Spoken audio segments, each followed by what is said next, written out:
और चलिए आगे बढ़ेंगे। भोपाल से बड़ी खबर आपको बताएंगे, जहां ट्रांसफर को लेकर संशोधित गाइडलाइन जारी हो चुकी है।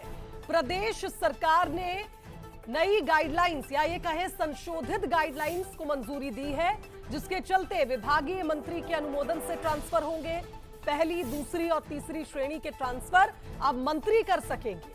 सीएम मोहन यादव ने कैबिनेट में इस प्रस्ताव को रखा और इस दौरान आप देखिए कैबिनेट की मंजूरी के बाद अब ये संशोधन जो किया गया है गाइडलाइंस में, इन्हें मंजूरी प्रदेश सरकार ने दी है। सामान्य प्रशासन विभाग ने ट्रांसफर पॉलिसी जारी कर दी है। चलिए हमारे साथ संवाददाता सूरज इस खबर पर लाइव जुड़ रहे हैं, उनका रुख करेंगे। सूरज, महेश्वर में हुई कैबिनेट की बैठक में इस प्रस्ताव को कहीं ना कहीं कैबिनेट का पूर्ण समर्थन मिला और अब आप देखिए ट्रांसफर को लेकर नई गाइडलाइन जारी कर दी गई है।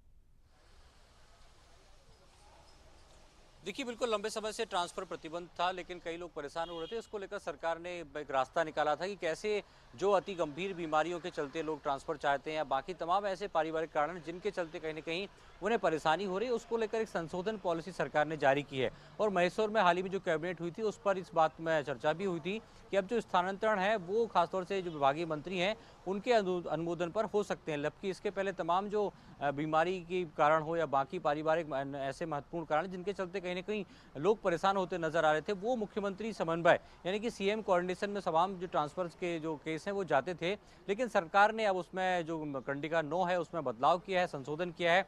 हालांकि अभी भी ट्रांसफर पर पूरी तरीके से प्रतिबंध लगा हुआ है। सिर्फ अति गंभीर बीमारी या बाकी तमाम ऐसे जो आवश्यक कारण है उनके चलते कोई ट्रांसफर लेना चाहता है तो विभागीय मंत्री के अनुमोदन पर उनके ट्रांसफर हो सकते हैं। तो कुल मिलाकर मैसूर में जो फैसला सरकार ने लिया था उसको लेकर गाइडलाइन जारी हो चुकी है और ट्रांसफर पॉलिसी 2021 थी उसमें अब संशोधन किया है, लेकिन अभी भी जो ट्रांसफर पॉलिसी है वो जारी नहीं हुई, यानी कि अभी कह सकते हैं ट्रांसफर पर प्रतिबंध है।